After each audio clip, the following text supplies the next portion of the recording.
Salut tout le monde, bienvenue sur la chaîne Rickly Fighters. Donc on va revenir un petit peu sur cet épisode numéro 3 de la saison 4 de Nanatsu no Taisai. Et les amis, regardez-moi cette tête. Et oui, il y a le sourire, parce que cet épisode était juste époustouflant, magnifique, sublime. Il était vraiment génial, franchement, rien à redire sur cet épisode, ça fait plaisir les amis, regardez-moi ce coup. Escanor! Mais quelle puissance, Et oui, j'en ai encore des frissons, hein. J'en ai vraiment encore des frissons parce que franchement l'épisode il était vraiment au top. Alors là, franchement Studio Jin, vous êtes parti pour la route de la rédemption et là c'est bien parti, Par contre vous n'êtes pas encore pardonné parce que voilà, on se rappelle quand même, on a encore des séquelles de la saison 3, on a des séquelles notamment de l'épisode numéro 12 que l'on attendait vraiment beaucoup. Et on a eu vraiment le pire. Pour l'épisode numéro 12. Enfin bon, voilà. On passe à autre chose maintenant sur la saison 4. Vous nous avez sorti peut-être le gâteau avec la cerise, mais il va falloir faire toute une saison comme ça, les amis. Et oui, le Studio Jin, attention à vous, hein. Il suffit pas de sortir un bon épisode pour que voilà, vous êtes pardonné. Donc voilà, on attend le reste, on attend la suite, bien entendu. Mais continuez comme ça, parce que là, franchement, c'est bien parti. 3 bons premiers épisodes. Donc voilà, vous êtes sur une bonne petite lancée. Alors, on apprend pas mal de choses dans cet épisode et notamment on apprend un peu plus sur White puisque voilà on vient de découvrir à peine le personnage et donc on voit qu'il est complètement fou. Il a fait je ne sais combien de lettres, il a subi maintes et maintes défaites contre le roi démon. Franchement c'est dingue, c'est fou et en plus de tout ça il est toujours de bonne humeur et il est toujours mélancolique. Voilà, il se rappelle un petit peu de sa petite berceuse. Maman Mild, bonne nuit, c'est précieux. Donc voilà, franchement ce personnage, on en a appris un peu plus. On voit que franchement il n'a pas sombré dans le désespoir. Contrairement à Meludas et Ban qui eux, ils ont sombré facilement dans le désespoir quand on regarde Wild. Franchement, il n'y a rien à redire. Alors on en apprend un peu plus aussi sur les deux frères de Meludas. Alors déjà Estarossa, bon quand on essaie de penser à lui, bizarrement il a une sorte de mal de crâne comme ça. C'est plutôt bizarre, moi je vous le dis. Hein. Donc bon, peu importe. Estarossa on n'en saura pas beaucoup plus sur lui, mais par contre Zeldris lui on sait que voilà il obéit aveuglément à son père et on sait aussi que Zeldris a trouvé l'amour, il a trouvé l'âme sœur, elle se nomme Gelda, c'est une vampire, elle est née de la mer du chaos, tout comme le petit monstre Orlondi, le monstre avec un œil qui accompagnait Arthur. Et le roi démon, lui, ne supporte pas le clan qui sont nés justement de la mer du chaos. Donc voilà, là c'est le clan des vampires, donc il ne les supporte pas du tout. Et donc en plus de tout ça, les vampires avaient prévu une petite rébellion contre le roi démon. Et ça n'est pas sorti de l'oreille d'un sourd, puisque le roi démon en a entendu parler. Et donc du coup il a donné la mission à Zeldris de les supprimer, malgré qu'il savait la liaison qu'il y avait entre Gelda et Zeldris. Et oui, on en a entendu parler aussi. Et donc du coup Zeldris n'a pas le choix, il doit faire les choix de son père, aveuglement hein, carrément. Et donc du coup il est là face aux vampires, mais d'ailleurs il était accompagné aussi de Monspeed, ça c'était une chose plutôt sympa. Et du coup il fait finalement le choix de les sceller, voilà, il les enferme dans un sarcophage de pierre. Et il a prévu de sauver Gelda tôt ou tard. Donc voilà, c'était son petit but. Il attendait que la fin de la guerre soit finie, hein, voilà. Et donc du coup, 3000 ans plus tard, la guerre n'est pas réellement finie. Les 10 commandements reviennent à la charge. Ils reviennent pour finalement se charger de Meludas au final, puisque c'était un traître. Et donc du coup, Zeldris lui va de son côté et il va voir donc le fameux sceau qu'il avait laissé, il va voir sa fameuse petite chérie, mais au lieu de pouvoir enlever le seau, il remarque que finalement le sarcophage il est détruit. Donc il se pose des questions, et finalement il apprendra par un chasseur qu'il y a de cela 12 ans, donc 12 ans avant que Zeldris se réveille, il y a les Seven Deadly Sins qui se sont chargés des vampires, donc voilà, ils les ont tous anéantis. Donc voilà, là il est assez triste, et bien plus tard, donc voilà, tout récemment d'ailleurs, il a appris de la part de Meludas, le Meludas sans émotion, celui qui veut obtenir tous les commandements, là, qui est dans le cocon. Il l'a appris comme quoi Gelda est toujours en vie. Donc voilà, là il espère quand même que Meludas va tenir sa promesse qui est ni plus ni moins que de lui montrer où se trouve Gelda, et puis aussi voilà, de la sauver quelque part, Bon, on va peut-être pas spoiler, Et donc voilà, à ce niveau-là. Ensuite, on retrouve du coup Zeldris qui lui combat toujours avec son Luminous Nebula. Et du coup, Escanor va tenter des Cruel Sun pendant que Ryodoshel lui va lancer ses attaques flash juste quelques secondes après, même pas une seconde après, pour pouvoir essayer de percer la défense de Zeldris, mais ça ne va pas fonctionner. Et du coup, Escanor, en plus de tout ça, va se faire blesser en voulant sauver Merlin, Gilthunder et Hendrickson. Ryodoshel va se retrouver seul et va tenter une petite percée, ce qui ne va pas fonctionner. Et du coup, Gilthunder va encaisser le coup à la place de Ryodoshel. Donc là, vraiment pour nos amis, ils sont tous mal en point. C'est un petit peu un cas désespéré. Escanor remarque la situation. Et il voit surtout Merlin qui elle est mal au point, elle n'est pas au meilleur de sa forme. Et donc du coup il va s'énerver et il va lancer plusieurs Cruel Sun avec son corps, ce qui est quand même pas mal et c'est une attaque bonus qui n'était pas présent dans le manga. Et donc du coup il va exploser le plafond, il va essayer de casser un petit peu la concentration de Zeldris, mais celui-ci va rester toujours concentré, toujours avec sa défense et ça ne va pas fonctionner hélas. Et du coup, là, notre ami Escanor n'a pas le choix.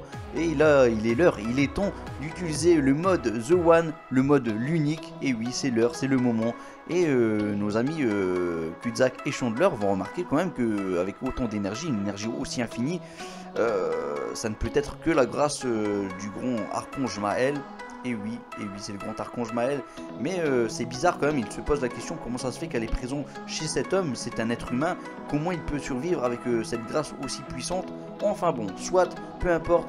Du coup, notre Escanor en version unique, en version enflammée, se met debout, il avance tranquillement, sans que rien ne l'atteigne. Parce que voilà, il y a la Luminous Nebula, il avance quand même, et là il s'approche au plus près de Zeldris, il utilise sa grande hache, sa grande arme, et il frappe, mais ça ne fonctionne pas, et Zeldris d'ailleurs va le traiter de novice, et ça ne va pas plaire quand même à notre ami Escanor, donc du coup il va jeter sa hache au sol, et là, il va utiliser les grands moyens, le Seiken Escanor, donc voilà, c'est parti, un coup de main comme ça, pour essayer de parer l'attaque, la défense parfaite de Zeldris. Et là, je peux vous dire que ça va être très intense, mais finalement, après un petit échange comme ça, de riposte comme ça, finalement, Escanor va prendre le dessus et il va casser la concentration, le full react de Zeldris pour finalement l'enfoncer son petit doigt dans le corps de Zeldris. Là, il y a du son, les amis. Dans cet épisode, ça n'a pas été censuré. C'est beau, c'est de toute beauté. Et donc, du coup, il lui a donné le coup de grâce. Et voilà comment finit cet épisode, les amis. Alors, côté dessin. Honnêtement, les amis, côté dessin, c'était sublime, c'était remarquable, c'était génial. En termes de musique, on a eu la bonne petite musique, donc moi je peux vous dire que les musiques étaient intenses. On a même eu la musique de Zeldris, on a eu la musique d'Escanor, voilà la petite musique qu'il avait eu déjà contre Estarossa à l'époque, voilà vous savez. Voilà cette petite musique intense. On a eu la musique de Zeldris, de Escanor, c'était du toute beauté. En termes de musique, on était carrément dans l'ambiance. Côté ambiance justement, on a eu beaucoup de pression. Voilà, notamment le moment de Escanor où il devait essayer de prendre le dessus sur Zeldris. On a eu des moments tristes, voilà, sur l'histoire de Zeldris. Voilà, quelque part, on se lie d'amitié avec Zeldris. On comprend que voilà, cet ennemi a des raisons de se battre. Donc voilà, c'est pas anodin, c'est pas rien. En plus de tout ça, c'est que du bonus. Voilà, son histoire elle est pas aussi présente dans le manga. Donc là, ça fait vraiment plaisir. Je vais vous spoiler légèrement, peut-être, je ne sais même pas si ça va se passer comme ça, mais peut-être que dans le prochain épisode, on aura encore de l'histoire sur Zeldris. Bon, je dis sur Zeldris, ce serait plutôt Melodas. Voilà, parce qu'on nous a dit dans cet épisode que Melodas et son équipe et Taisai avaient vaincu les vampires. Donc voilà, peut-être qu'on pourra avoir cette partie-là dans le prochain épisode, dès le début. Ou alors on l'aura peut-être bien plus tard. Voilà, quand je dis bien plus tard, c'est vraiment bien plus tard, après cette partie d'arc là, on va dire. Enfin bon, soit, vraiment en termes d'ambiance, on était carrément dedans, voilà, avec des bonnes musiques, et voilà, on était complètement dedans. Sinon, en termes d'animation, là, on a eu beaucoup de plans, notamment au début, assez éloignés, mais je trouvais ça sympa en vrai. Voilà, c'est vrai que les plans éloignés, j'ai un peu de mal avec ça, mais là, pourquoi je trouvais ça sympa? C'est parce que justement, on nous essayait de nous expliquer, excusez-moi, l'histoire de Zeldris, l'histoire des frères de Melodas, voilà, il y a même Wild au début qui nous racontait un peu son histoire, et voilà, pour expliquer des choses, je trouve que les plans éloignés c'est une bonne chose. Et en plus on peut découvrir aussi, on peut contempler le décor. Et franchement le décor était de toute beauté. Voilà, en termes d'animation c'était vraiment extra. Parce que là vraiment on voyait vraiment les détails. On voyait Scanner vraiment bouger quasiment en 360 comme ça. Qui essaie de lutter, qui essaie de contrer la défense de Zeldris, donc vraiment de toute beauté. On a vu aussi le vent, on a aussi du Merlin qui se téléportait dans tous les sens pour essayer de récupérer Guild Thunder et Hendrickson. Oui, je l'ai pas dit parce qu'à la fin, voilà, face à cette grosse puissance de Escanor en version unique et en plus la puissance de Luminous Nebula, et ben il fallait quand même que Merlin récupère Hendrickson et Guild Thunder, voilà, parce qu'il se faisait aspirer,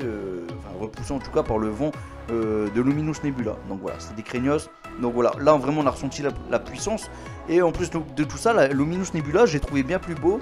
On a eu des explications, voilà, il y a aussi le full react qui réagit dans cette histoire. Et ça franchement c'est juste extra.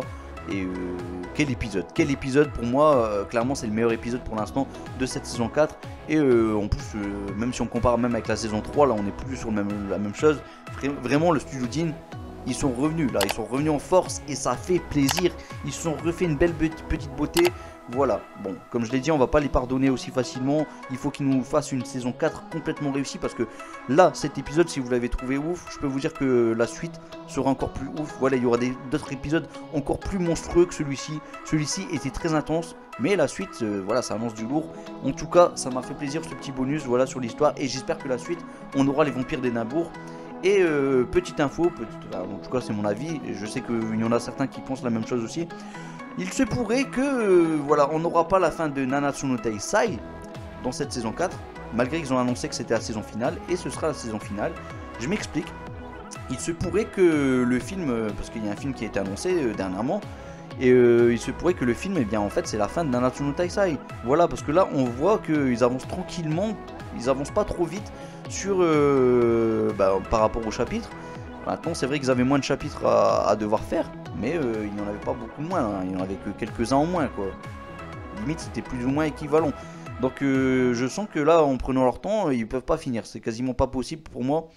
Et donc du coup je vois bien le film comme étant la fin de Nanatsu no Taisai, et ce serait une bonne chose, ce serait vraiment une bonne chose.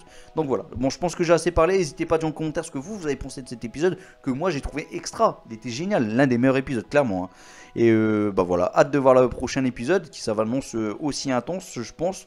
Et en vrai c'est toute la saison qui va s'annoncer intense, hein. Clairement voilà, je spoil sur ça, mais voilà, c'est fait, c'est fait.